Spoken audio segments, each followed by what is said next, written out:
So here is how life works. Here is people with no money. Here is people with money. So what happened? People with no money hang together. People with money hang together. So, I mean, half the room said, I don't know anybody with money. So I can deduce, if you don't know anybody with money, you don't have any money. Am I right? Yes or no? So what do you have to do? Go somewhere where there are people with money. No, listen, I'm not making a joke, I'm serious.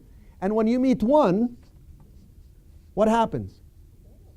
You got another one, you got another one, you got another one. But to meet somebody with money, you have to increase your what? Your value. Because why would somebody with money want to work with you unless you're going to do something with them as an exchange of value? Okay, so forget the people with money. You don't have any money, and you're meeting somebody else with no money. And you're going to do something with each other. What is it going to be?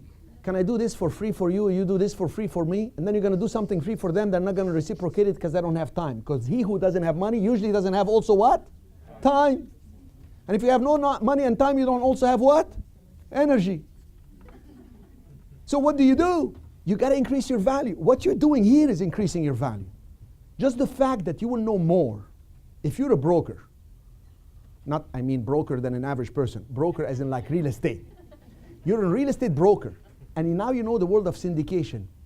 Can you explain to somebody, hey, let me buy your building and I'm going to syndicate it?